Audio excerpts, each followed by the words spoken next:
은혜 시대에서 이긴 자들 책 가지고 왔죠? 자, 150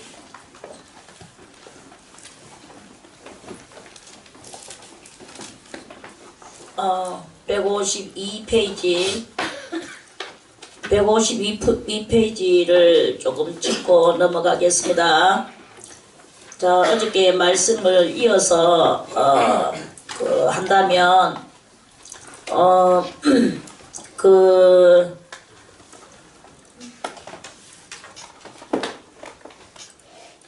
할례받기 전에 또는 3차 연단을 받아 나가는 그 과정에서 가장 중요한 것은 영성의 밤을 지나는 것이 중요한 것이라고 그렇게 말씀을 어저께 드렸어요.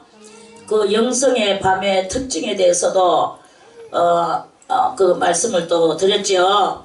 그 영성의 밤의 특징을 이제 어저께 말씀을 다시 다 참조해 보시면 되겠고요. 그러한 그 영성의 밤을 지나는 것이 없으면 할례를 못 받습니다. 그리고 또 그 할례를 또 받는다고, 또 하나님의 은혜로 받는다고 할지라도 계속 이 영성의 밤은 지나가야 되는 거예요. 우리가 그치고 꼭 지나가야 되는 거야. 그래서 그 영성의 밤을 꼭 이제 그거는 뭐 내가 그렇게 하고 싶지요. 당연히 하고 싶지만 안 돼. 왜 안 되느냐? 우리가 아직 부족하고 또 여러 가지 세상의 줄들을 끊지 못하고 여기 16절에 보니까 오늘 말씀에 이 세상에 있는 모든 것이 안목의 정욕과 육신의 정욕과 안목의 정욕과 이생의 자랑이 그게 아직 남아 그 잔여 폐물이요.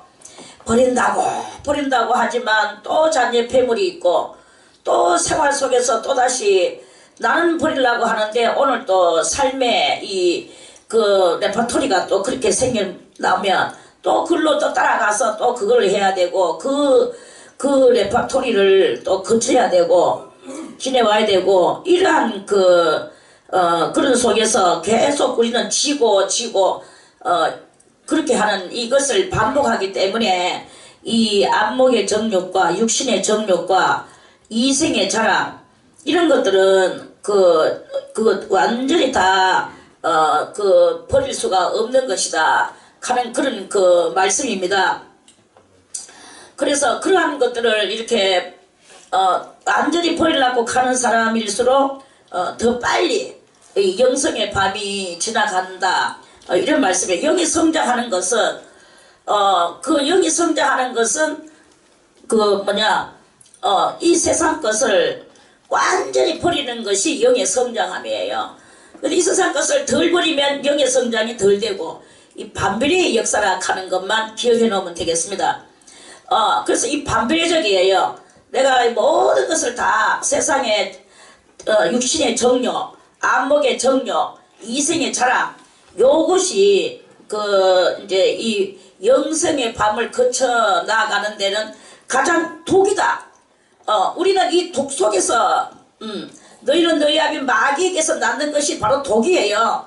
그래 이 독 속에서 우리가 이렇게 태어났고 독 속에서 살아가고 이 독을 완전히 제거할 때 그때 우리는 영이 성장하게 되는데 영이 성장한다는 것은 무엇을 말하나? 육신을 입었음에도 신이 되어 나가는 것이다. 이런 말씀이에요. 신이 된다는 것은 곧 뭐냐? 말씀이 육신이 되고 신이 육신이 되고 여호와가 육신이 되고 이렇게 하는 그러한 그것들이 예수님만 그렇게 된 게 아니라 우리들도 그 예수님하고 똑같은 그것이 되는 것이다 하는 이런 말씀이에요. 그래서 예수님은 바로 우리의 표본, 신앙의 표본이라는 말은 그 표본을 따라서 우리가 신앙생활을 해야 되는 것이다. 이런 말씀이죠. 그래서 여전히 아직도 우리는 독소 속에서 사람을 의심하고 미워하고 또 뭐 여러 가지 또 그 사람을 내가 또 이겨먹으려 하고 또 뭐 이렇게 하는 이런 모든 습성들은 다 독이에요. 이런 것들을 다 버리고 오직 신령한 세계를 향하여 가고자 하는, 이게 바로 영성의 밤을 지나가는 그 성도의 그 정말 온전한 길을 걸어가는 그 모습이다 하는 그런 그 말씀입니다. 할렐루야. 자, 그렇게 해서 그동안에 이 3차, 그게 바로 3차 연단이고, 그 3차 연단, 육신의 정욕과 안목의 정욕과 이생의 자랑을 다 벗어버려야만이 이제 이 할례를 받게 되는 것이다 그런 말씀입니다. 그래서 오늘 이제 할례산을 통과하는 요 제목 152페이지 할례산 통과를 찾아보세요. 자, 그래서요, 이 할례산 통과에 대해서 말씀을 이제 오늘은 또 드리려고 합니다. 3차 연단 과정을 통과한 성도는 이스라엘 백성이 광야의 모든 시련을 이기고, 성도 광야의 모든 시련을 이기고 나서, 자, 다시 묻습니다. 광야는 몇 광야? 42광야죠. 자, 이 42광야를 거쳐야 돼요. 그것이 인류 역사에 그 42이 광야를 거치게 하는 하나님의 프로젝트를 이제 이해해 나가는 그런 그 상황입니다. 자, 광야의 모든 시련을 이기고 나서 가나안 땅 입구 할례산에서 할례를 받은 것처럼, 우리는 이제 이 사람들이 살았던 것은 뭐라고, 무슨 삶이라 그랬나요? 모형적 진리의 삶이라 그랬죠? 그 사람들은 모형적 진리의 삶이에요. 모형은 유형일까요? 무형일까요? 응? 아? 유형이죠. 자, 모형적 진리의 삶은 유형적 삶이에요.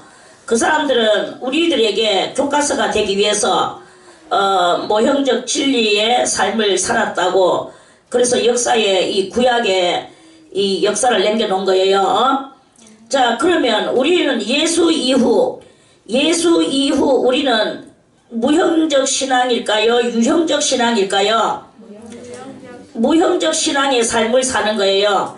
무엇을 보면서 무형적 신앙을 사나? 모형적 진리를 보면서, 모형적 진리의 유형적 그 모습을 보면서 우리는 무형으로, 마음으로, 영으로, 믿음으로 이렇게 우리는 무형의 그 삶을 사는 것이다라고 맨날 말씀을 드리죠.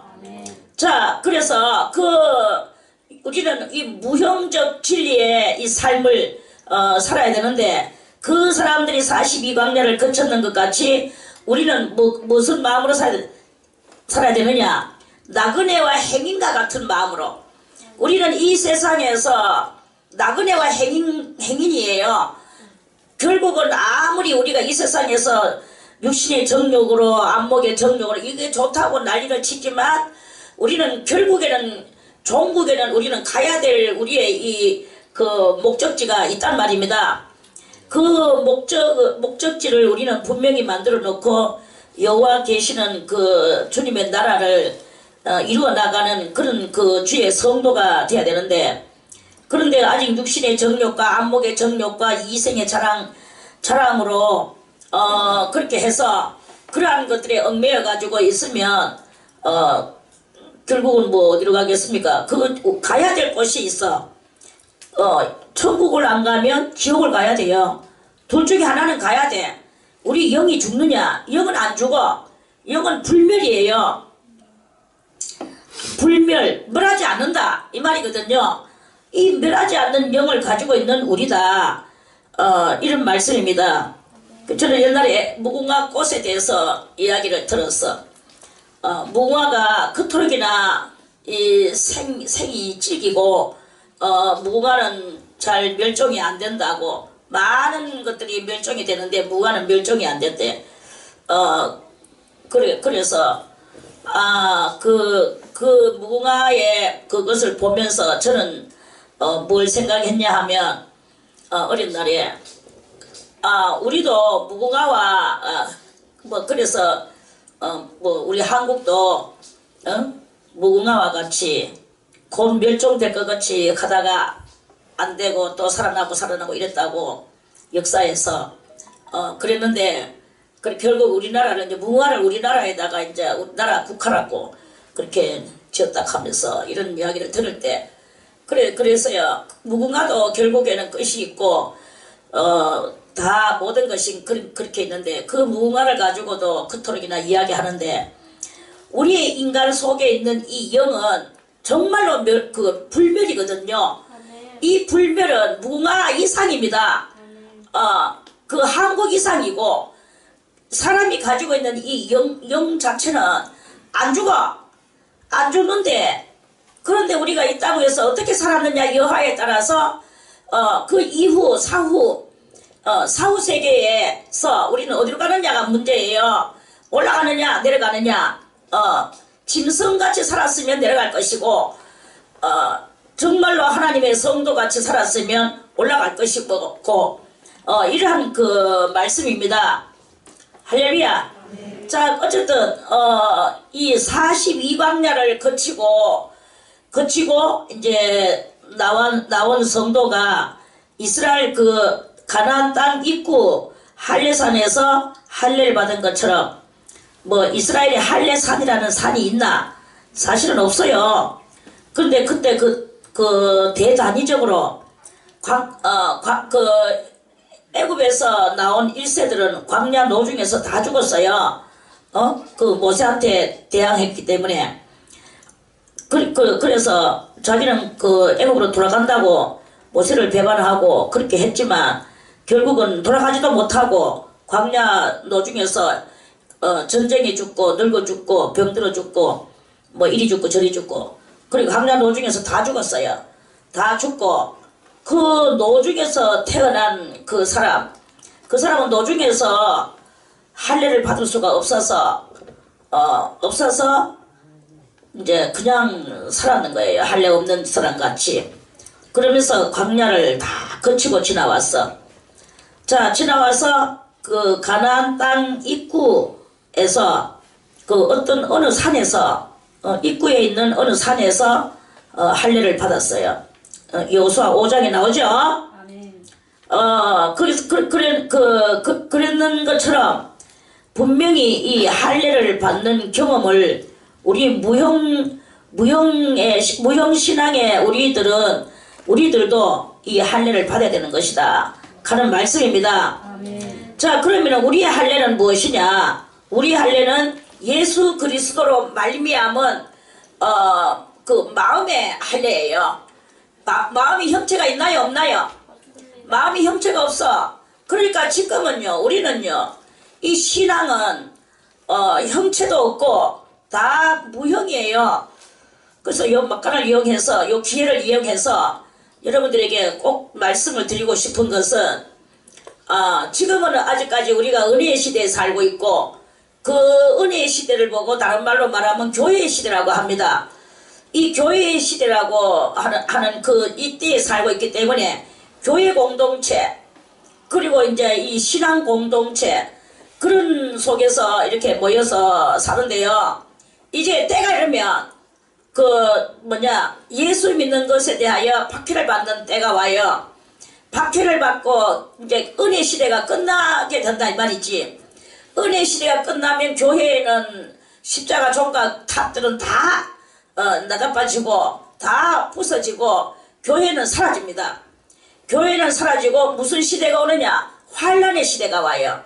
그걸 보고 대환란 그 시대라고 말을 합니다. 그런데 이 환란의 시대가 갑자기 지금이 환란이야 하고 뭐 선 끄듯이 따닥 끊어지는 게 아니야. 항상 무엇이 있든지 간에 과도기 기간이 있어요. 이 과도기 기간이 올 때 과도기 기간은 그냥 뭐 사람들이 뭐 그리 됐구나 하면서 지금도 우리가 이 정부들이 얼마나 이 과도기를 겪어 나가고 있습니까? 저거 다 과도기예요. 그래 과도기에서는 사람들이 느끼지를 못해. 그저 비평하거나 이렇구나 저렇구나 그냥 그렇게 알 뿐이에요. 그런데 이 과도기를 아는 성도가 돼야 되는 거야. 그래서 과도기를 아는 성도는 지금부터 이 과도기를 준비하고 벌써 이미 과도기가 시작됐다. 이 정부에서 지금 너무 다른 이 사상으로 넘어가는 그런 과도기에 우리 살고 있거든요. 그러면은 이제 그러한 시대가 새로운 시대가 오면 과도기를 거쳐서 새로운 우리의 이 미지의 시대가 오면 어떤 것이 올 것인가. 성도는 이거를 꼭 알고 성도의 생활을 해야 되는 거예요. 성도는 그냥 교회 몸뚱아리 교회 갔다 오고 뭐 하고 오고 이게 성도가 아닙니다. 성도는 시대의 비밀을 알아야 돼요. 신앙의 비밀을 알아야 되고 그리고 하나님께서 어떻게 섭리하실 것인가에 대한 이 비밀을 아는 것이 성도예요. 왜 해서 그러냐?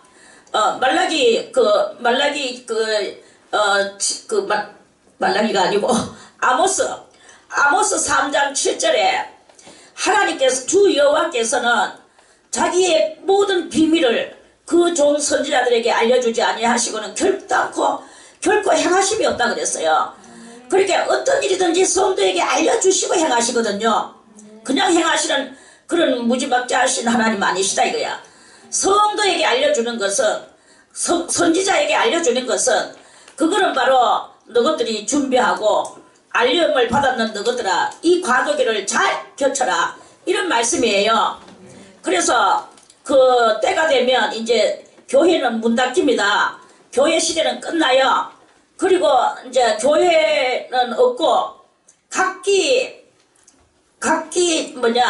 자기들의 신앙을 가지고 그 자기들의 신앙을 지키며 무형으로 그러니까 무형이죠. 저 집으로 가는 길 가는 책 내가 보진 않았지만 조금 천문이를 좀 봤는데 거기에 그 어린 소년이 이제 그 나라가 이제 막 전쟁 이제 그러는데요. 전쟁 아주 대단한 전쟁에 있어. 그래 이제 이 소년이 끌려가서 가가지고 그 옆에 있는 사람 막 또 자기도 다 겁먹었지. 겁먹고 나서 그 겁먹은 장소에 있는 거예요. 그래 전부 다 겁먹고 입술도 달달 떨고 다 겁내. 그러는 속에서도 이 머리는 자유였다. 이 마음은 자유였다. 이런 그 글자가 있어요. 제가 그거 참 그 말이 내 마음에 와닿았는데요. 어떤 환경 속에 들어가도 이 속을 누가 어떤 핍박자가 어떻게 달라든다 할지라도 속까지 그렇게 어떻게 할 수는 없어. 그래서 사도 바울도 그랬잖아요. 너희들은 몸만 죽이지만 하나님께서는 몸과 영을 능히 멸하시는 하나님을 우리가 두려워해야 될 것이라고 그랬죠. 몸과 영을 그러한 그것 같이 우리는 이 예수 믿는 것은 몸으로 믿는 어떤 그 유형으로 믿는 것이 아니라 신령으로 믿는 거다 이거예요. 그리고 어떤 박해의 그 환경 속에 들어갔어도 그 속에 이 믿음을 잊어버리면 안 된다. 이런 말씀이에요. 그래서 이런 믿음을 굳게 가지는 이것은 믿음을 가지는 것은 신앙은 자유다 이 말이에요. 믿음을 그러니까 아무리 박해가 와도 내 속에 있는 이 믿음의 보화를 그 박해가 뽑아갈 수 있냐? 없다 이런 말씀입니다.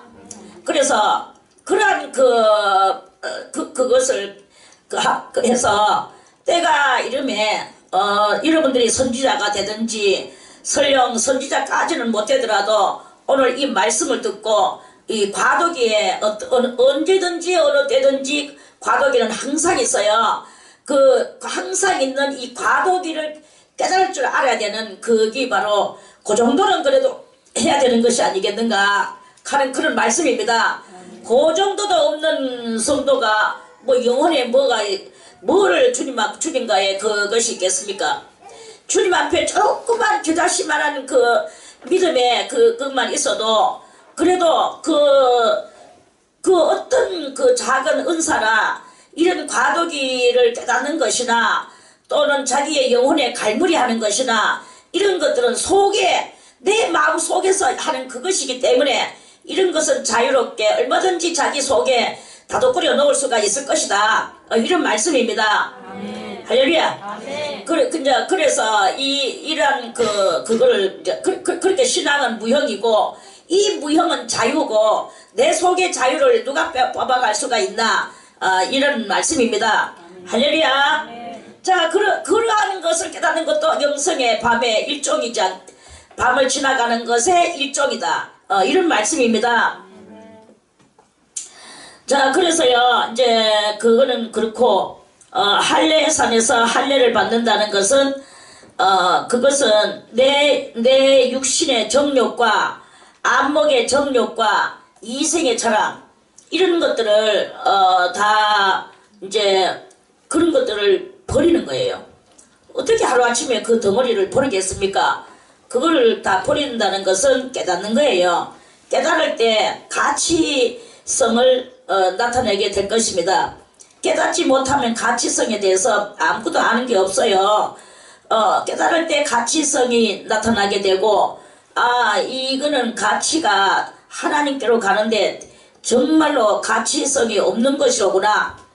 이런 것을 깨닫고 가치성의 그 개념으로서 버릴 것은 버리고 그거를 믿음으로써 온전히 정화시켜 내놓는 것, 이게 바로 이제 그 할례를 받는 사람의 그 진정한 깨달음이고 행위이다.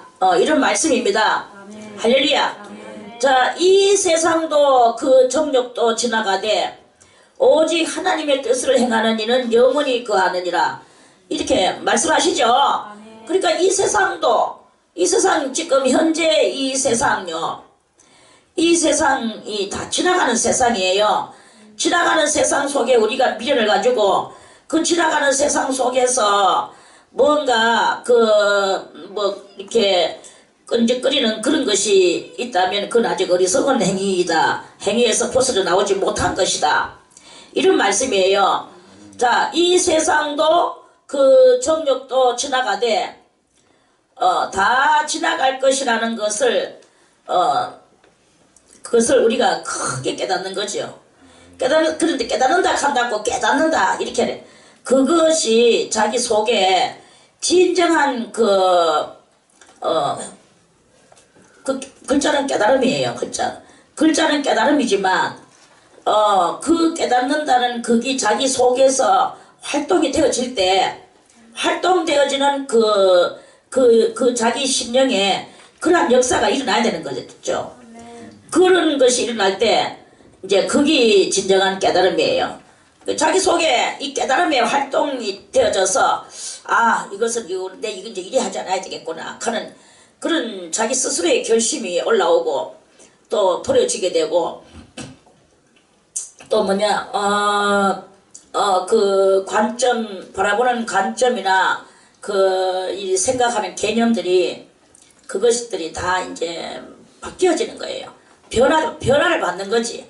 그리고 변화를 받아서 삶의 이 가치성이 옛사람의 그 가치성이 없어지고 새 사람의 가치성으로 이제 그 가치성을 아는 그 사람으로 올라서게 되는 거다. 이런 말씀이에요.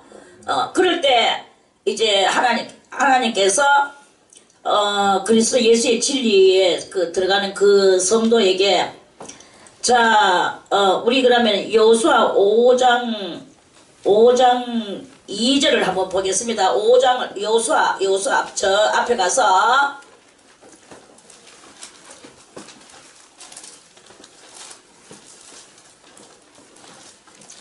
신명기 다음에 여호수아 5장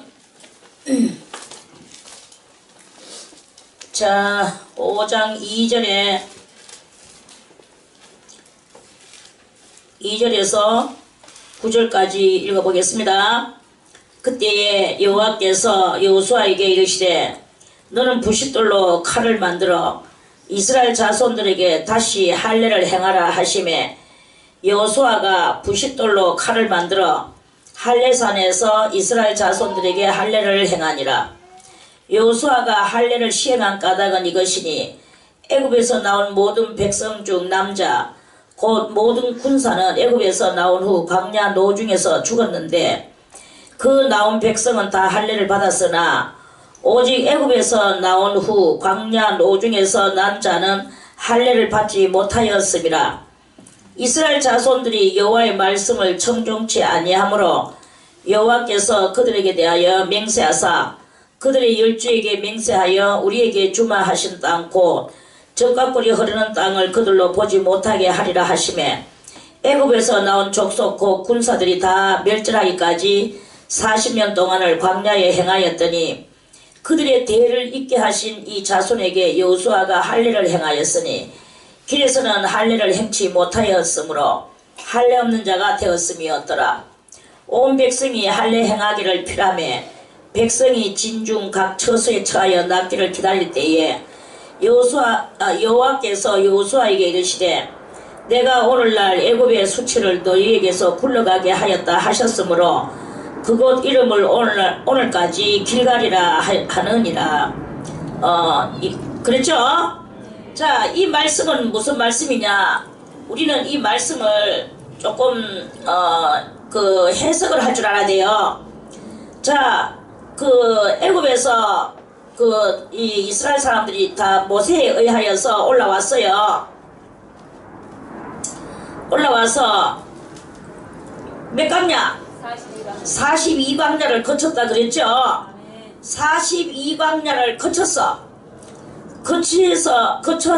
이제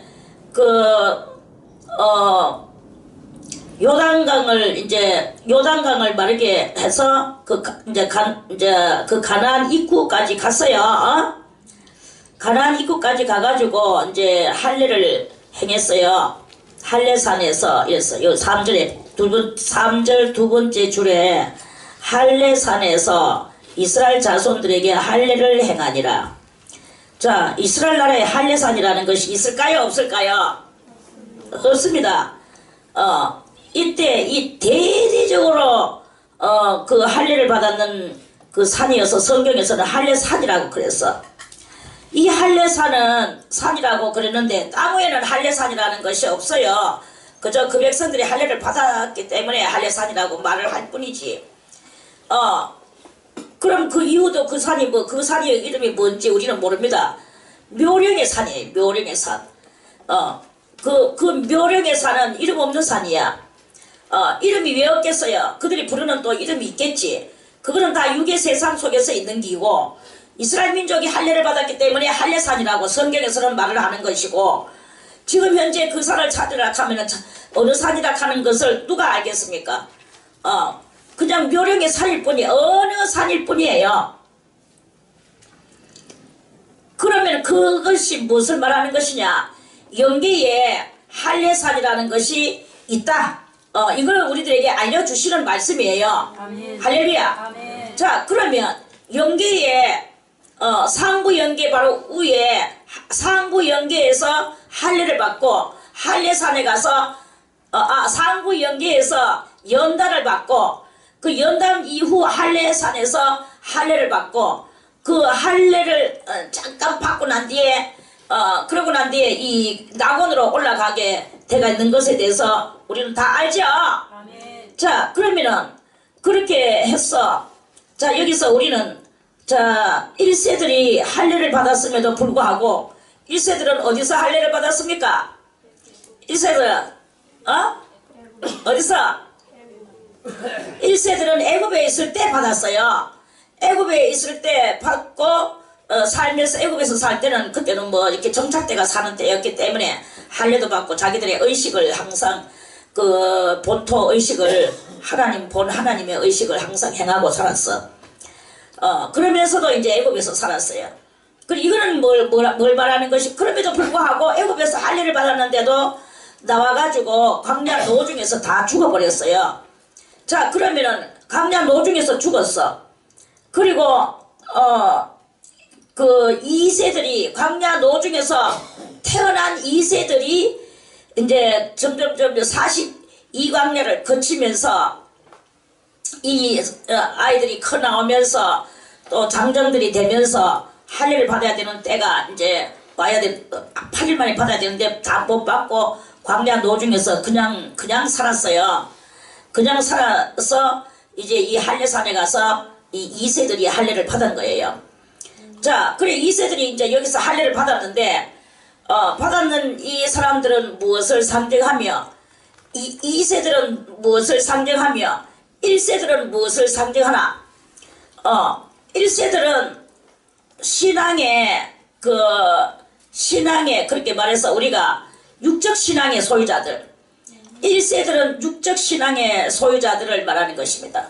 그 육적 신앙의 소유자들은 천국에 가느냐? 못 가요.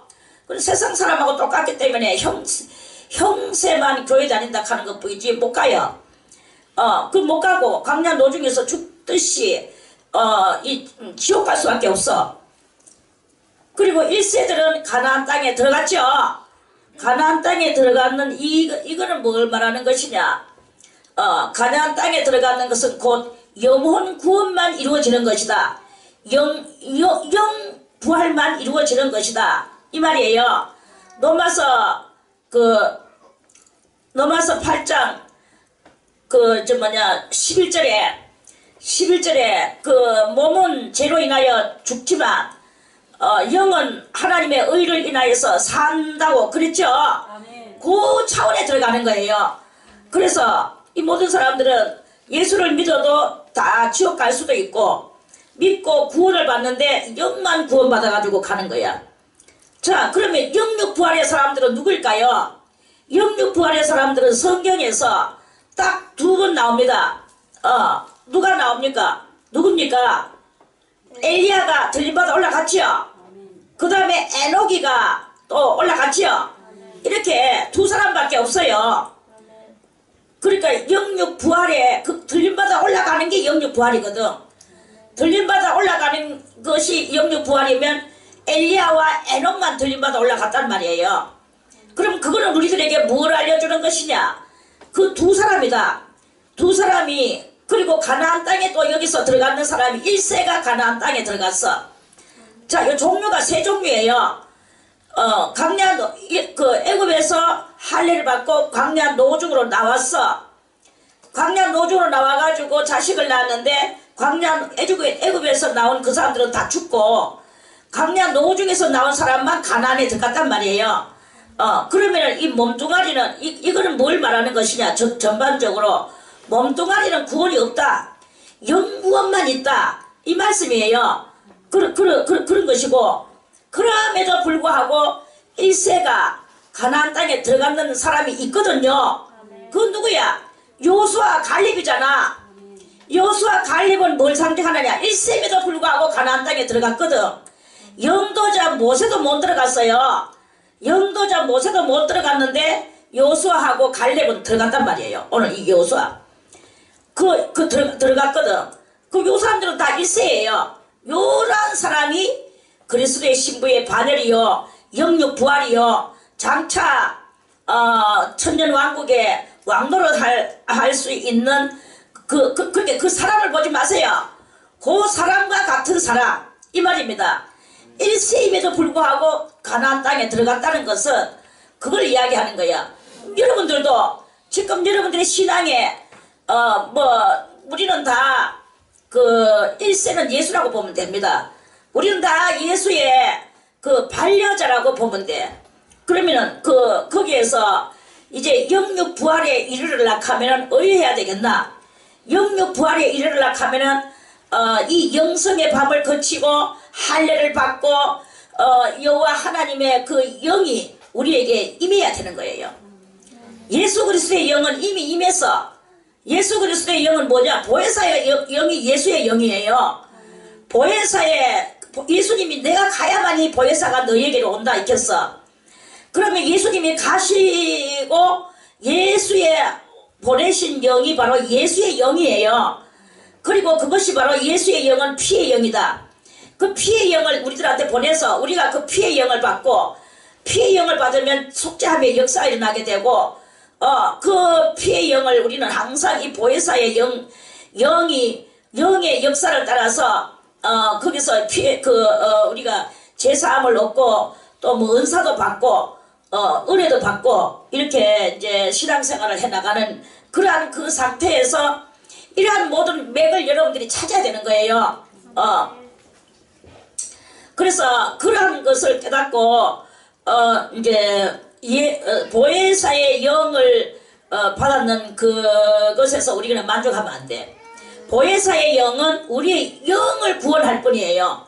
영을 구원하고 이제 보혜사의 영 이상의 영이 있는데 그 영이 뭐냐? 7영의 성령의 역사예요. 이 7 성령의 역사는 여호와의 앞에 있는 그 7 성령, 7 촛대 이런 모든 것들이 다 그 7 성령을 뜻하는 것입니다. 그 7 성령을 뜻하는데 그거는 여호와의 앞에 있는 그 촛대예요. 그래서 그 촛대적 성령, 보혜사의 성령이 우리 안에 이렇게 들어올 때, 그럴 때 그 보혜사의 성령이 아니고 7 성령은 우리 안에 뭐 들어오는 그런 일도 있겠지만 대충 들어오지 않고 불을 밝혀줘요. 깨닫게 해주는 영을 준단 말이에요. 그러면 조명을 해줘. 내가 성질을 냈다. 내가 성령 받았는데 성질을 내면 안 되지. 나는 성령을 받았어. 보혜사의 성령을 받았어. 이러면서 그 주님 하면서 내 성질 내는 것에 대해서 하나님 앞에 회개를 하고 눈물을 흘리고 요렇게 할 수 있도록 우리를 조명해주는 역할을 하는 게 이 7 성령의 역사다. 이런 말씀이에요. 그래서 7 성령의 조명을 그 조명을 다 받았는 사람이 그 사람이 이제 이 죄에서 할례가 되고 죄의 굴레가 이제 굴레를 벗어버리는 그런 그러한 그것을 한다 하는 그런 말씀입니다. 그래서 그 보혜사의 성령의 그 성령은 우리의 속에 내주 하지만 7 성령은 내주가 아니라 우리의 위에서 여명과 같이 있으면서 내가 어떤 죄를 지을 적마다 그 불을 쫙 비춰주듯이 내 심령을 조명해주는 역할을 한다. 그래서 이 심령의 조명을 많이 받았는 사람일수록 이제 그 조명의 불빛은 사라지지 않고 우리의 심령 속에 밝히 비춰져서 내가 이 모든 죄와는 상관이 없이 죄 없는 삶을 사는 그 나로 만들어지게 하는 그 결과를 이루는 게 바로 할례의 그 모든 할례를 받을 수 있도록 그것들을 이렇게 이끌어내 가주는 그 역할을 한다. 이런 말씀이에요. 아멘. 할렐루야. 아멘. 이러한 은혜를 다 받으시기를 바라겠습니다. 아멘. 그래서 이제 죄의 굴레를 벗고 에덴의 나단과 하와를 회복하는 요건 조금 말이 조금 이상하게 했네. 그렇게 말해서 에덴 동산의 그 시스템을 죄 없는 시스템, 에덴 동산 하면 죄 없는 것이겠죠. 죄 없는 시스템을 회복하는 거예요. 우리의 이 심령 속에. 그러나 아담과 하와는 죄가 하나도 없는 상태에서 죄를 지은 것이지만 이 경우의 성도는 이 경우는 어느 경우입니까? 우리는 죄 많은 세상 속에서의 할례 받는 경우죠. 이 경우의 성도는 죄의 세상 속에서 죄를 없이 하는 위대한 업적을 이룬 것임에도 불구하고 죄 없는 곳에서 죄 있게 하는 것이 얼마나 참 불상사였겠습니까? 그런데 우리 같은 경우는 이 엄청난 죄 가운데서 할례를 받는다는 것은, 마음의 할례를 받는다는 것은 정말 그 대단한 그 업적을 이뤘다고 볼 수가 있는 거예요. 그 업적은 물론 우리의 힘으로 된 것은 아니고 전격적으로 하나님의 은혜로 된 것이라고 할지라도 그래도 그거 아무나 할 수 있는 게 아니거든요. 그래서 위대한 업적을 이룬 것임에도 불구하고 제2의 세상은 그대로 있고 이제 그렇잖아요. 그 사람은 할례를 받았지만 세상은 아직까지 그대로 있잖아요. 또한 성도 자신도 제 세상에서 살 때 하는 요 글자를 하나 집어보면 좋겠네. 살 때 하나님의 은혜로 크게 변화하여 제 세상에서 살면서도 말입니다. 주님의 보호 아래 살아가는 이런 멋진 성도가 되어지는 것입니다. 할례를 받으면 주님의 그 보호가 따라다니는 보호가 있어요. 물론 태어나면서 수호천사의 보호도 있지만 이제 할례 받는 사람한테는 특별 보호가 이제 따르게 돼요. 특별 보호가 따르는데도 불구하고 아직 육적 행실을 버리지 못하는 경우가 이렇게 많은데요. 그거는 미련한 그 자가 할례를 받은 것이나 마찬가지다, 이런 말씀입니다. 그래서 어쨌든 이런 그 하나님의 보호, 특별 보호가 있는 그러한 삶을 살게 되는 것이 또한 그 혜택이라고 말할 수가 있겠죠. 자, 체험적으로서 우리는 또 이 할례의 체험을 한번 보겠습니다. 그 할례의 체험은 첫 번째로 그것은 표면적 할례가 아니라 로마서 2장 29절의 말씀과 같이 마음의 할례, 즉 영적 할례입니다. 자, 말씀을 좀 읽어봐야 되겠죠. 할례가 말로만 할례 하기는 하는데 다 생소합니다. 자, 로마서 2장 29절에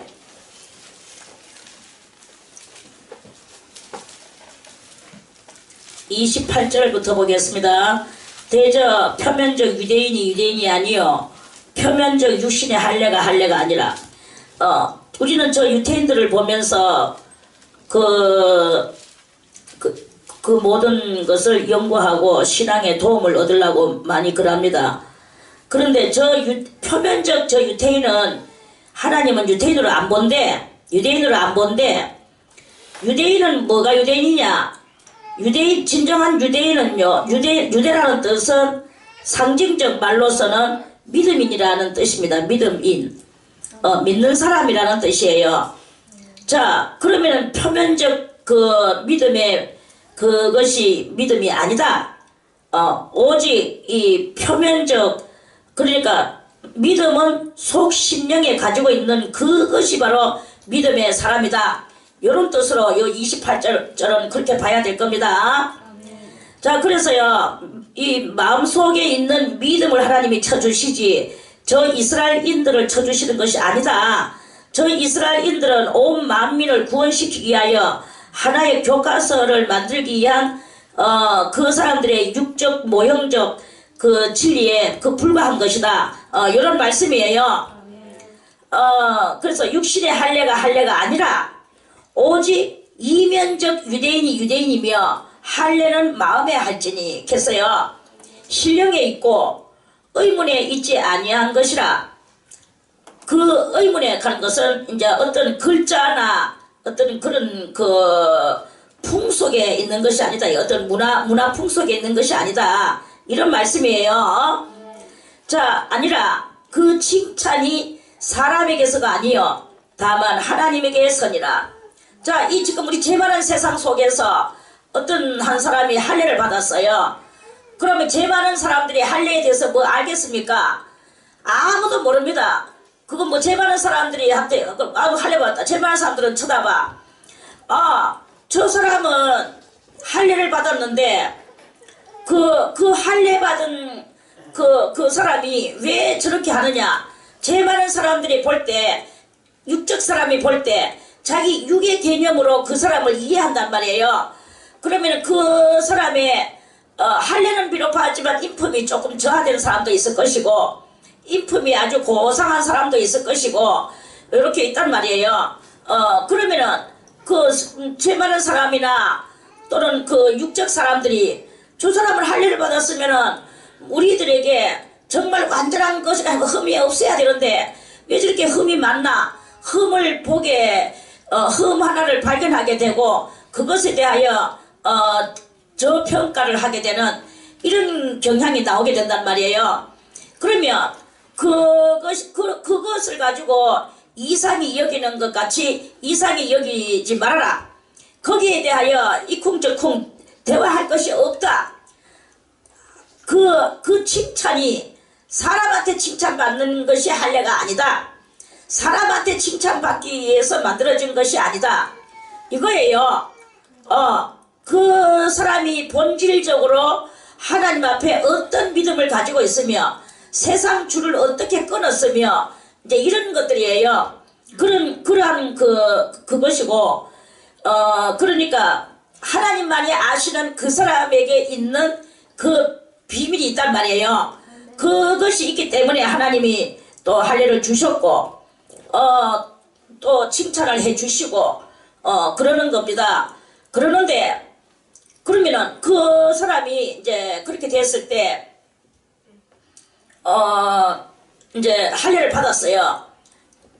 그런데 뭔가 많이 이제 그 지적으로도 부족하고 하나님 앞에 여러 가지로 아직까지 자기가 덜 변화된 상태 속에서 그런 상황이 있거든요.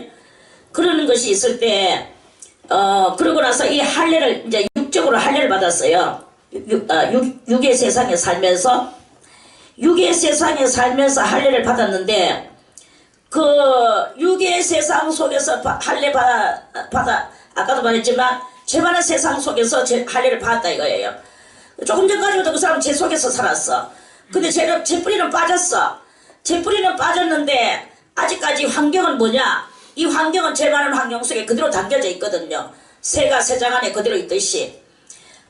그렇게 이제 이렇게 있는 그러한 상황 속에서 지혜로운 사람은 믿음으로 지혜로운 사람은 나는 이제 할례를 받았어. 나는 이 세상 모든 것을 다 그리하고 배제하고 나는 정말 주님 앞에서만 내가 이 세상의 모든 가치 없는 것은 다 버려야 되겠구나.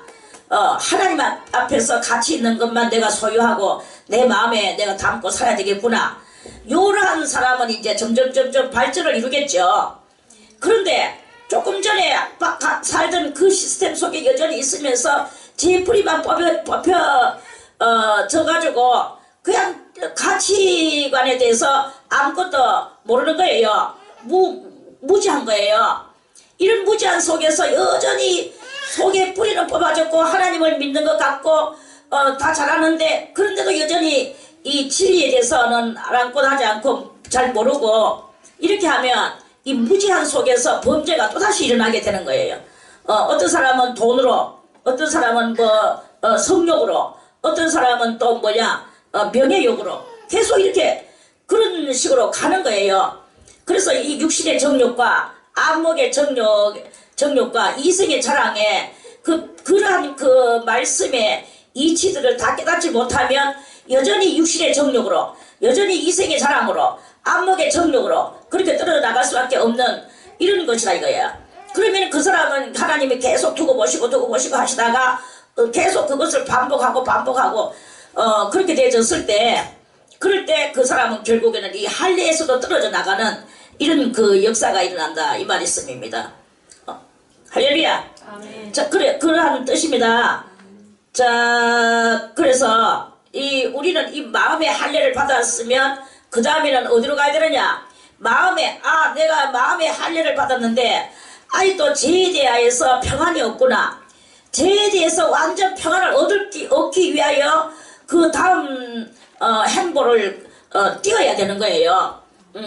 그래서 그 다음 행보를 위하여 이제 그 다음 행보는 뭐냐? 내가 죄에서 이제 할례도 받고 다 됐으면 내 영혼이 평안함을 얻어야 되는데 내 영혼의 평안함을 얻기 위하여 평안함에 또 하나님 앞에 이 영성의 그 역사를 이루며 그렇게 나가야 되는 것이다 하는 그런 말씀입니다. 아멘. 할렐루야. 아멘. 자, 그리고요 이제 우리 다시 넘어서 예레미야 9장을 보겠습니다. 예레미야.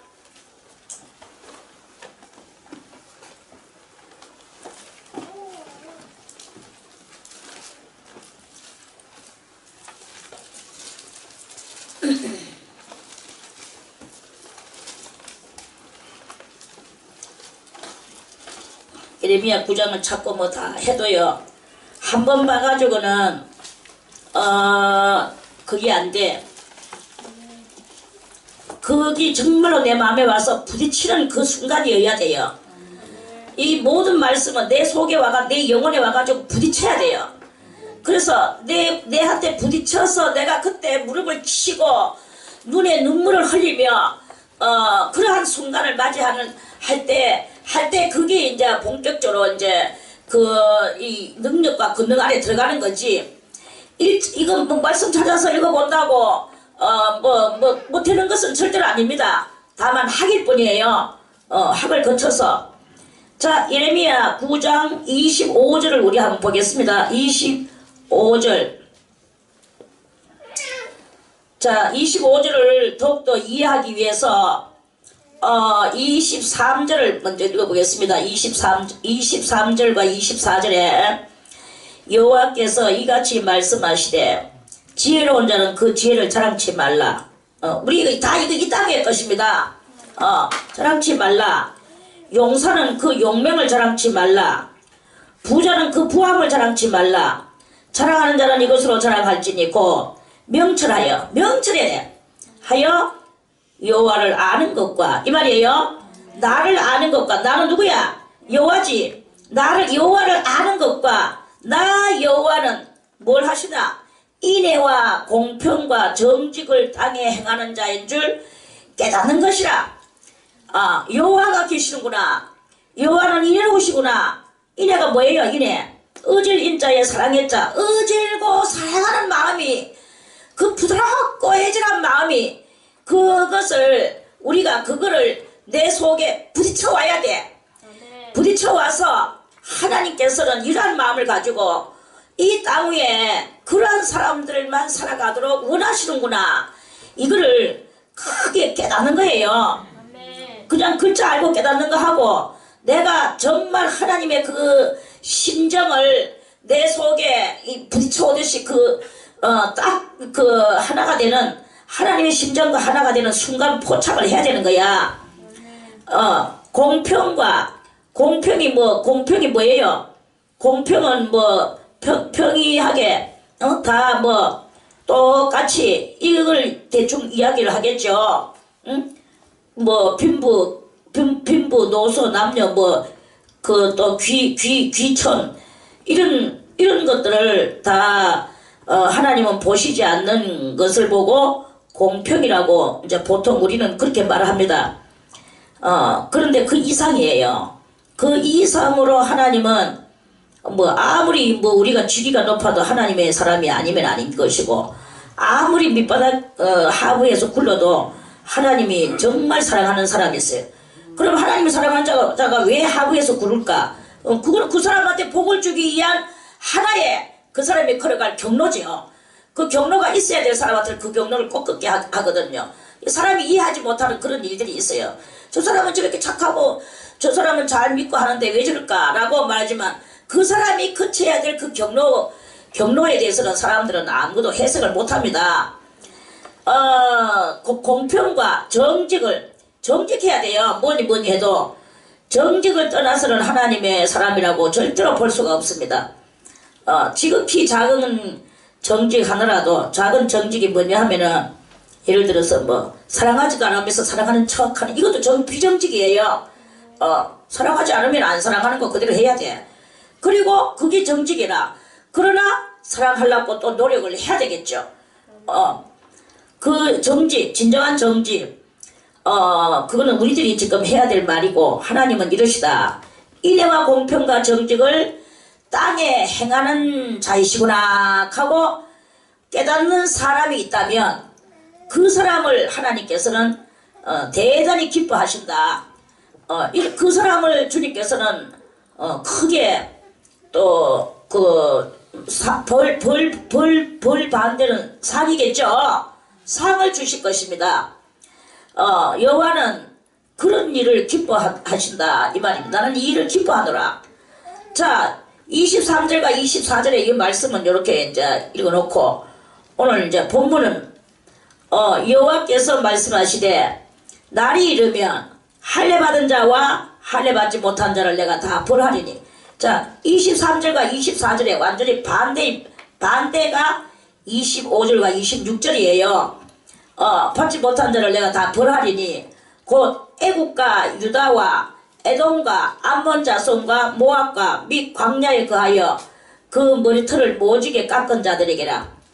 대저 열방은 할례를 받지 못하였고 이스라엘은 마음의 할례를 받지 못하였느니라. 자, 그러면 여기서 몇 종류의 사람들이 있습니까?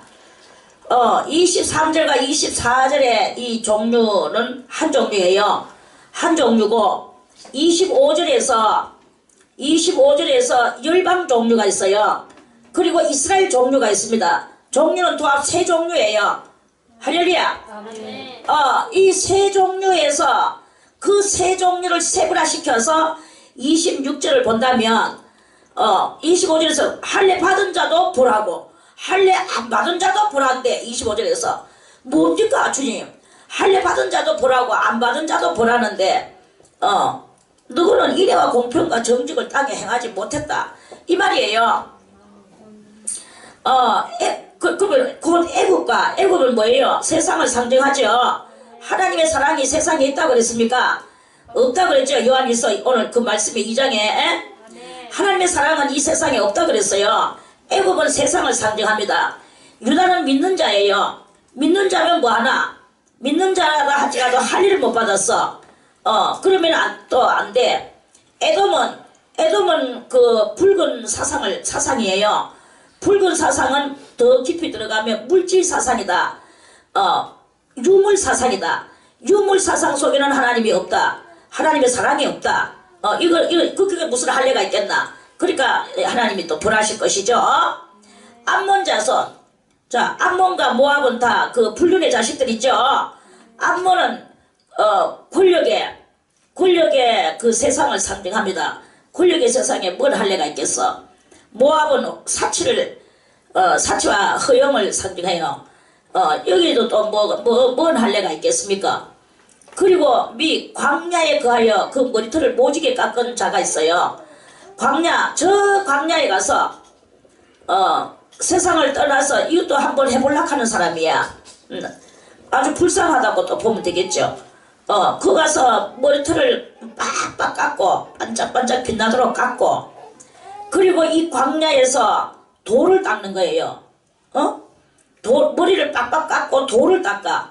그래가지고는 막 이제 거기서 뭔가에게 자기 나름 터득해 보려고 세상 다 버리고 이 사람들도 세상 다 버렸어요. 그리고 머리털도 깎고 그러면서 했지만 하나님 앞에는 할례도 못 받고 결국에는 벌을 받는다 이런 말씀입니다.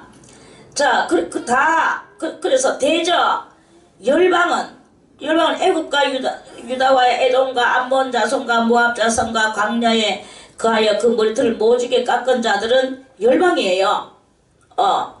열방은 할례를 받지 못하였기 때문에 벌받아. 이스라엘은 육의 할례는 받았고 하나님의 그 모형적 진리의 삶은 잘 살았는데 마음의 할례를 받지 못했어요. 마음의 할례를 받지 못하였느니라. 그랬죠? 자, 그래서 또 벌받아요. 저 이스라엘도 결국 벌받아. 누가 벌을 안 받나? 자, 다같이 24절에 자랑하는 자는 이것으로 자랑할지니 곧 명철하여 여호와를 아는 것과 나 여호와는 인애와 공평과 정직을 땅에 행하는 자인 줄 깨닫는 것이라. 깨닫는 것이라. 나는 이 일을 기뻐하노라 이렇게 말씀하셨죠. 그러니까 하나님이 기뻐하시는 것은 인애와 공평과 정직을 하나님께서는 이러한 세상을 만드시기 위하여 하나님은 그러시는구나 하는 것을 깨닫는 것을 기뻐하신다 이거예요. 요런 사람들이 그 할례를 받은 사람들이고 진정한 할례를 받은 사람들이고 그러한 하나님의 뜻을 깨닫고 그대로 그것을 행하는 사람이란 말입니다. 그것을 행하는 그게 바로 칭찬받는 우리가 진정으로 깨닫고 그렇게 되기를 원하는 바로 그 말씀이 바로 요 말씀이다. 이런 말씀이에요. 그래서 할례는 정말로 이 마음의 할례는 꼭 받아야 돼요. 그럼 이스라엘 사람들도 마음의 할례를 이스라엘 사람들은 아무도 안 받고 다 육적 할례만 받았는가? 아니고 이스라엘 사람들도요 마음의 할례 받은 사람 많습니다. 그 유명한 그런 성인들과 그런 그 선지자들과 의인들은 다 할례를 받았어요. 그래서 그 예레미야도 너희들은 그 모든 것을 버리고 마음의 할례를 받으라고 외쳤죠.